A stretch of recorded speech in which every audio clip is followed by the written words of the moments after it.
तो दोस्तों, अगर आपने इस कहानी के पिछले भाग को नहीं देखा है तो आप हमारे चैनल डरावनी कहानियाँ पर जाकर देख सकते हैं। तो चलिए बढ़ते हैं आगे कहानी की ओर। शाम को हम सभी साथ में बैठे खाना खा रहे थे, तभी हमें ऊपर से एक जोरदार आवाज़ आई। हम तीनों भागकर ऊपर की ओर गए तो हम क्या देखते हैं कि एक सीढ़ी नीचे रखी रंगों की बाल्टी और कैन पर गिर गई, जिसमें एक कैन टूट गई थी और चारों तरफ रंग फैल चुका था। सब यह देखकर दंग रह गए कि यह सब आखिर हुआ कैसे। यह कमरा तो बंद पड़ा था, यह सीढ़ी नीचे गिरी तो गिरी कैसे, हमें कुछ समझ नहीं आ रहा था।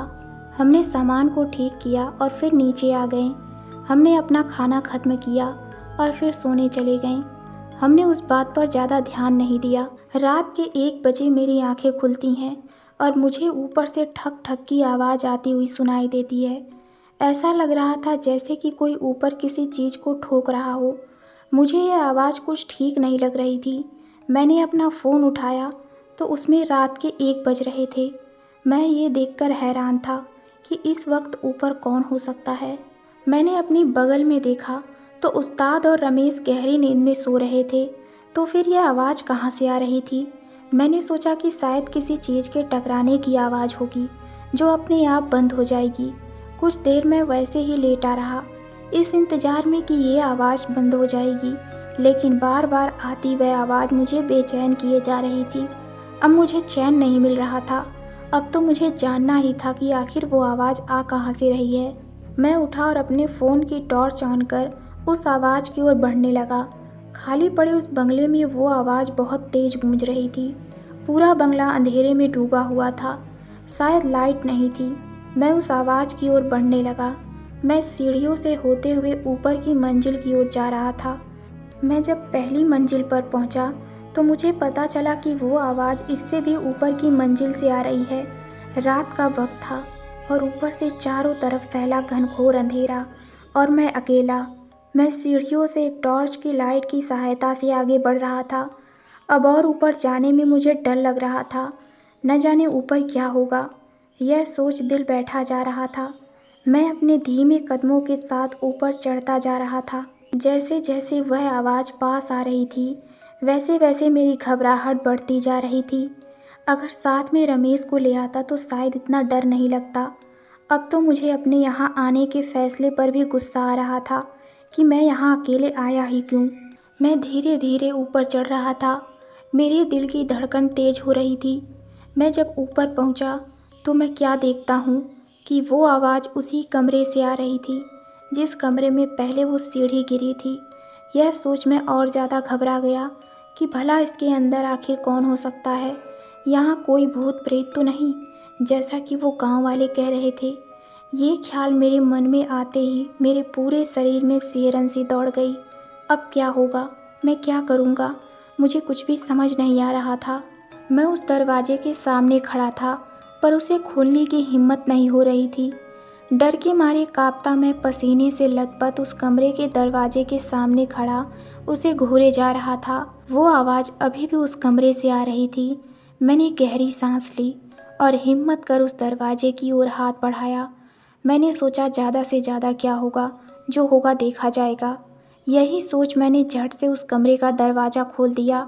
मैंने वहाँ चारों तरफ जल्दी से फ़ोन की रोशनी मारी पर वहाँ मुझे कोई भी दिखाई नहीं दिया। और जब मुझे वहाँ पर कुछ भी नहीं मिला तो मैंने राहत की सांस ली। मैंने ध्यान से आसपास रखी चीज़ों को देखा कि आखिर वह आवाज़ कहाँ से आ रही थी। लेकिन जैसे ही मैंने वह दरवाज़ा खोला उसके बाद वह आवाज़ आनी बंद हो गई थी। जब मुझे वहाँ कुछ नहीं मिला तो मैं उस कमरे को बंद करने लगा और जैसे ही कमरे को बंद कर वापस मुड़ा वैसे ही मुझे नीचे से किसी की चीख सुनाई दी। मैं अचानक से चीख की आवाज़ सुनकर घबरा गया। मुझे एक पल को तो कुछ भी नहीं सूझा और मैं वैसे ही भूत बना वहाँ खड़ा रहा। फिर अचानक एक बार और मुझे वो चीख की आवाज़ सुनाई दी। मैंने खुद को संभाला और मैं नीचे की ओर भागा। मैं जल्दीबाजी में नीचे आ रहा था। मैं जब नीचे पहुँचा तो मैं क्या देखता हूँ कि रमेश अपनी चारपाई पर उठकर बैठा है और वो बहुत ज़्यादा घबराया हुआ है। और वहीं दूसरी तरफ उस्ताद उसे संभालने की कोशिश कर रहे हैं। उस्ताद रमेश से पूछ रहे थे कि क्या हुआ है। यह सब देख मैं घबरा गया था मैं दौड़कर रमेश के पास गया।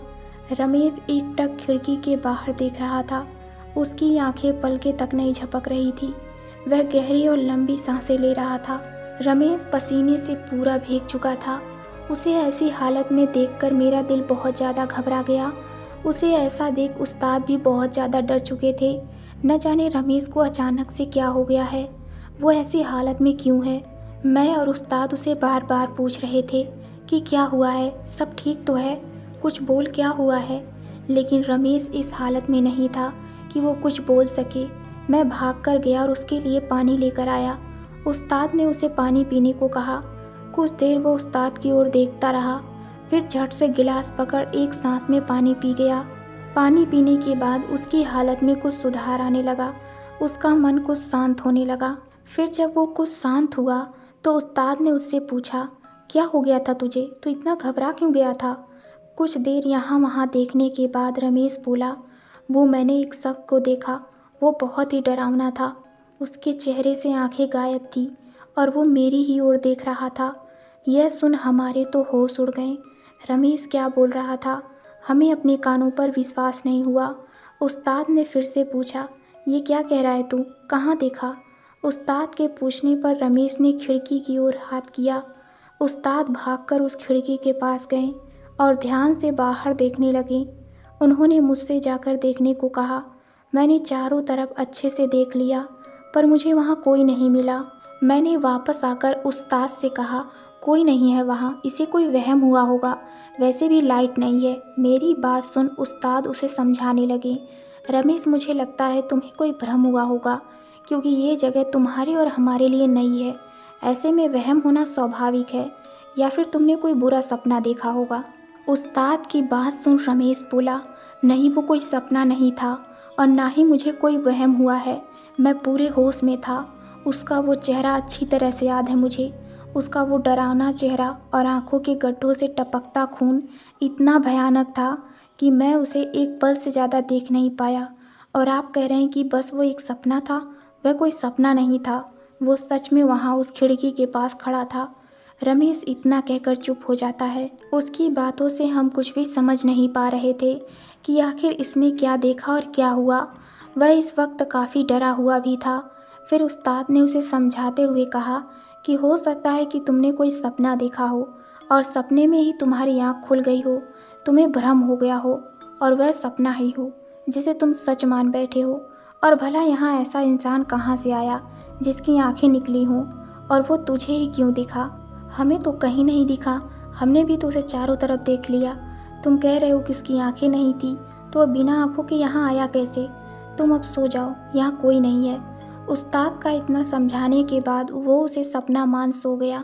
अगली सुबह मेरी आंख जल्दी ही खुल गई और मैं बाहर लॉन में टहलने चला गया। मैं लॉन में टहल ही रहा था कि तभी मुझे वॉचमैन अपनी ओर आता हुआ दिखाई दिया। उसे अपनी ओर आता देखकर मैं सोच में पड़ गया कि आखिर ये क्यों यहाँ आ रहा है।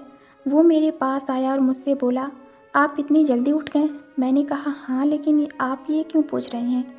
वॉचमैन बोला, कुछ नहीं, बस ऐसे ही। मैंने सोचा कि आप देर रात तक काम कर रहे थे तो शायद आप सो रहे होंगे, लेकिन लगता है आप जल्दी उठ गए हैं। उसकी यह बात सुन मैं हैरत में पड़ गया कि भला ये क्या बोल रहा है। देर रात तक काम? हम कहाँ देर रात तक काम कर रहे थे, हम तो जल्दी ही सो गए थे। मैं उससे कुछ पूछने ही वाला था कि वह फिर आगे बोला, वो मैं आपके पास ही आ रहा था। दरअसल मैं घर जा रहा हूँ और 2 दिन बाद आऊँगा, तो आप देख लीजिएगा सब कुछ। बाकी मैंने मालिक को बोल दिया है। इतना कहकर वो जाने को हुआ कि मैंने उसे रोकते हुए कहा, तुमने कहा कि हम देर रात तक काम कर रहे थे, ये बात तुम्हें कैसे पता। मेरी यह बात सुन वो हैरानी भरी नज़रों से मुझे देखने लगा और बोला, अरे भाई, ऊपर वाला जो कमरा है ना, उसमें से पूरी रात को आवाज़ आ रही थी और खिड़की पर किसी की परछाई भी बार बार दिखाई दे रही थी। तो मैंने सोचा कि शायद आप काम कर रहे होंगे। अच्छा, तो अब मैं चलता हूँ। अपनी फटी आंखों से उसे मैं जाता हुआ देख रहा था। एक पल तो उसकी बातें सुनकर मैं सन्न रह गया। आखिर ये क्या बोल गया, मुझे कुछ भी समझ नहीं आया। हैरान परेशान मैं वहाँ खड़ा उसे जाता हुआ देख रहा था। आखिर वो किसकी परछाई की बात कर रहा था। हम में से तो कोई भी रात को काम नहीं कर रहा था, तो फिर इसने किसको देख लिया। रमेश भी किसी को देखने की बात कर रहा था। ये चल क्या रहा है इस बंगले में।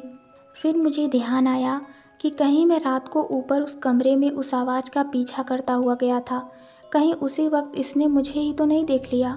ऐसा ही हुआ होगा, इसने मेरी ही परछाई देखी होगी। मैं यूं ही डर रहा था। ऐसा कुछ भी नहीं हुआ है यहाँ। मैं वहाँ खड़ा यह सब सोच रहा था कि तभी पीछे से उस्ताद की आवाज़ आई और उस्ताद ने मुझे इशारा कर अपने पास आने को कहा। मैं जब उनके पास गया तो वह पूछने लगे कि यह वॉचमैन यहाँ क्या लेने आया था। मैंने उन्हें बताया कि वो 2 दिनों के लिए घर जा रहा है, बस यही बताने आया था। फिर जब मैं अंदर गया तो मैं क्या देखता हूँ कि रमेश उठ चुका है। मैं उसके पास गया और उससे पूछने लगा कि अब कैसा है, तबीयत ठीक तो है? रात को तो तूने हम सबको डरा ही दिया था। रमेश गुमसुम बैठा मुझे देख रहा था। फिर कुछ देर बाद बोला, ठीक हूँ यार, पता नहीं रात को मैंने जो देखा वह क्या था, सच था या फिर सपना, कुछ समझ नहीं आ रहा। इतने में ही उस्ताद वहाँ आ जाते हैं और रमेश को देख उससे कहते हैं, उठ गया तू, अब कैसा है? रमेश उस्ताद को देख थोड़ा मुस्कुरा दिया और बोला, ठीक हूँ। उस्ताद ने कहा, चलो ठीक है फिर, उठो और काम पर लगते हैं। हम सभी अपना खाना पीना ख़त्म कर काम में जुट गए। तो दोस्तों, आपको ये कहानी कैसी लगी हमें कमेंट में ज़रूर बताइए। तो मिलते हैं इस कहानी के अगले भाग में। धन्यवाद।